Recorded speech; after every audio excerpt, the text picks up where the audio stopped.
সপ্তম শ্রেণীর প্রিয় শিক্ষার্থীবৃন্দু, তোমরা সবাই কেমন আছো? তো আজকে আবারও চলে আসছি তোমাদের সাধারণ ঘর বিশিষ্ট ভগ্নাংশের 14 নম্বর এবং 15 নম্বর অঙ্কের সমাধান নিয়ে। চলো আমরা সমাধানে চলে যাই। তো দেখো এখানে 14 নম্বর বলছে কি, দেখো a by a minus B এবং b by a plus B, এটার আমাদের মানে সাধারণ ঘর বিশিষ্ট ভগ্নাংশ প্রকাশ করতে হবে। আর একটা হচ্ছে x square by a square minus two A b, তারপর আরেকটা ভগ্নাংশ দেওয়া আছে y square equal a plus two b. তো আমরা এই দুইটার সাধারণ হর বিশিষ্ট ভগ্নাংশে প্রকাশ করব। তো সাধারণ হর বিশিষ্ট ভগ্নাংশে প্রকাশ করতে গেলে আমাদের একটা নিয়ম জানা আছে, সেটা হচ্ছে কি, যে ভগ্নাংশের হরগুলো কী করতে হবে, লসাগু করতে হবে। তাহলে এখন দেখো ভগ্নাংশ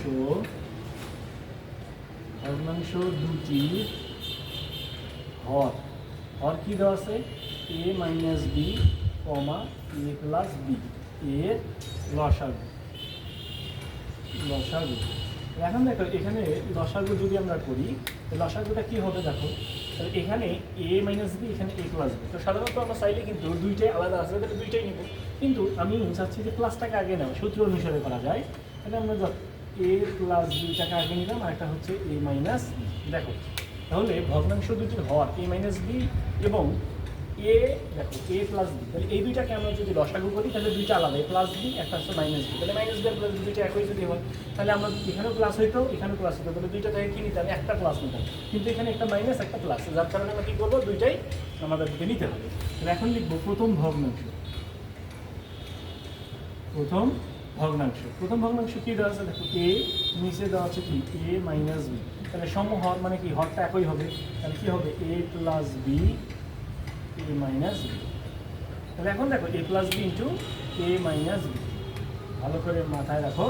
তাহলে এ মাইনাস বি, তো এখন আমরা যদি এখানে মাইনাস দিই, তো এইখানে দেখো এ মাইনাস বি কী হয়ে গেল, ভ্যানিশ, মানে এইটাকে এইটা দ্বারা ভাগ করবো, তাহলে এইটার সাথে এইটা মিলে গেল, তাহলে ভাগ শেষ। তাহলে এখন এইটার সাথে এইটা থাকে, তাহলে এ ইন্টু এ প্লাস বি।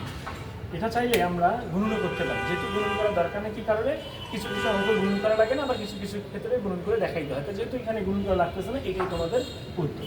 এখন দ্বিতীয়তে আমরা যাব, বা তোমরা যদি না লেখো তাহলে লিখে দিচ্ছি। তাহলে দেখো এখানে হবে কি এ স্কোয়ার প্লাস এ বি, নিচে হবে এ plus B A minus B. Clear? আমরা জানি এর সাথে এ গুণ করলে এ স্কোয়ার, প্লাসে প্লাসে প্লাস, এর সাথে বি গুণ করলে এ বি। এখন দ্বিতীয় ভগ্নাংশটা কী দেওয়া আছে, বি বাই, দেখো এ প্লাস বি। তাহলে আমরা হরটাকে একই রাখবো, তাহলে কী হবে এ প্লাস বি, এটা হবে এ মাইনাস বি। তো দেখো a plus b minus b, তাহলে এই দুইটাকে এটা দ্বারা ভাগ করলে আমরা কী পাবো, এ প্লাস বি।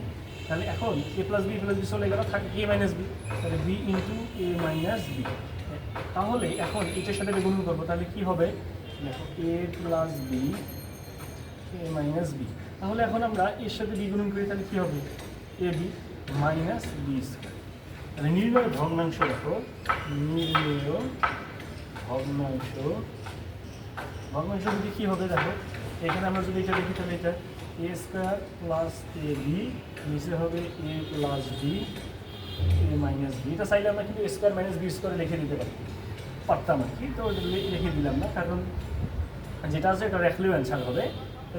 তাহলে এখন A B minus B square by A minus B, A plus B A minus B. তো এইটা হচ্ছে উত্তর। ক্লিয়ার?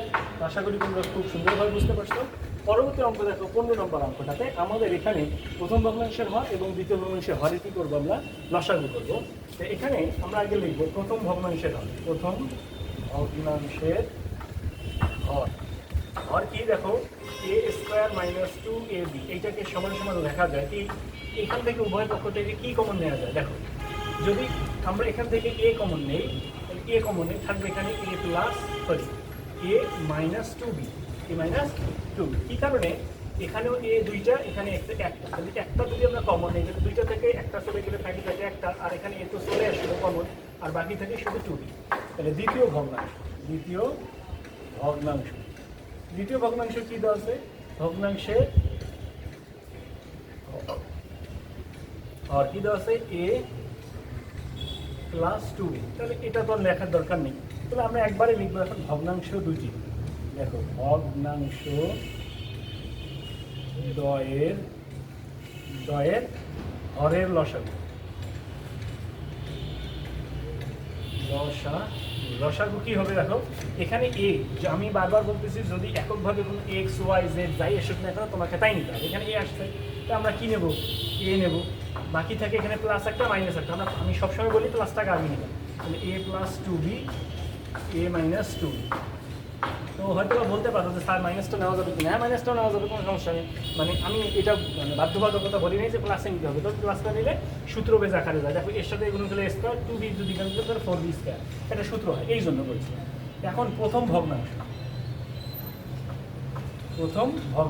ভগ্নাংশ কি দেখো, এক্স স্কোয়ার নিচে দেওয়া আছে এ square minus two A B equal, তাহলে আমরা এইটা করছি, তাহলে এইটা নেব, তাহলে এ plus two B A minus two B. তাহলে আমরা এইটা দেখো, এই সম্পূর্ণটাকে যদি এইটা দ্বারা ভাগ দিয়ে দেখো তো কী পাইছিলাম, এ মাইনাস টু বি, তাহলে এ চলে যাবে আর এ মাইনাস টু বি চলে যাবে, থাকবে কি এ বি। তাহলে এখন দেখো x square into A plus two B, এটা করা যায় ইকুয়াল। আমরা যদি এটা না লিখি তাহলে আমাদেরকে আর একটা লাইন লিখতে হবে, তো সেই লাইনটা দেখো,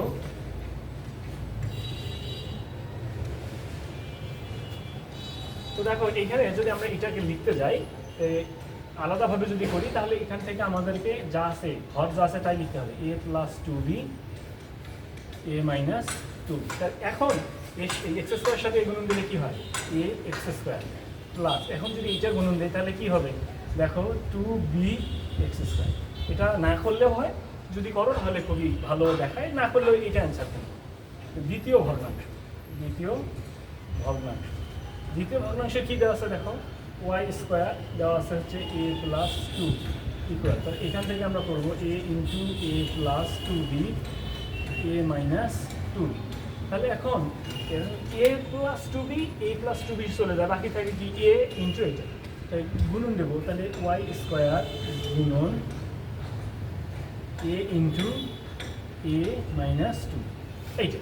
তাহলে এখন এইটা যেহেতু আমরা ভেঙে বের করতেছি, তাহলে এটাকে ভেঙে বের করবো, তাহলে এ into A plus two B A minus two, এটা হয়ে গেল। তাহলে দেখো ওয়াই স্কোয়ার ঠিকই থাকবে, এর সাথে যদি এ গুণন দেয় তাহলে কী হবে, এ স্কোয়ার, তাহলে হবে এ স্কোয়ার ওয়াই স্কোয়ার, তারপরে হবে এ প্লাসে মাইনাসে মাইনাস। দেখো এর সাথে যদি two B two A B, তার সঙ্গে ওয়াই স্কোয়ার অবস্থায় আছে, তাহলে এখন কী হবে দেখো, টু এ বি ওয়াই স্কোয়ার, এইটাই হচ্ছে দ্বিতীয় নম্বর মানে ভগ্নাংশ। তো নির্ণয় ভগ্নাংশ সমহরপৃষ্ঠ ভগ্নাংশ, তো ভগ্নাংশ কি এইটা। তাহলে এখন দেখো A square plus two B X square, নিচে কী হবে A into A plus two B A minus two. আরেকটা ভগ্নাংশ কী হবে এইটা, তাহলে এখানে দেখো A square Y square minus two A B Y square, নিচে হবে A into A plus two B A minus two, এইটা হচ্ছে। তো দেখো তোমাদের জন্য খুব সুন্দরভাবে এই গোছালো একটা উপস্থাপন করলাম, তো তোমরা যদি ভালোভাবে বুঝে থাকো তাহলে অবশ্যই আমার এই ভিডিওটাকে লাইক কমেন্ট এবং শেয়ার করতে তোমরা ভুলবে না। দেখো এইখানে যে অঙ্কগুলো আছে এই অঙ্কগুলো সবগুলোই তোমাদের যারা সপ্তম শ্রেণীতে পড়ো, এই ষষ্ঠ অধ্যায়ে তোমাদের 11 নম্বরের অঙ্কের পর যেগুলো অঙ্ক আছে সবগুলো সাধারণ হর বিশিষ্ট ভগ্নাংশে প্রকাশ করতে হবে। তো সাধারণ হর বিশিষ্ট ভগ্নাংশ যদি আমরা প্রকাশ করতে যাই তাহলে আমাদের এই কাজগুলো করতে হবে। তো সর্বপ্রথম ফার্স্ট স্টেপ আমাদেরকে লসাগু করতে হবে, কার সেটা ভগ্নাংশ, যে কয়েকটা ভগ্নাংশ দেওয়া থাকে তার হরগুলোর আমাদের লসাগু উৎপাদন করতে হবে। লসাগু যদি আমরা বের করতে পারি তাহলে পরবর্তী সময় আমাদের ভগ্নাংশগুলোকে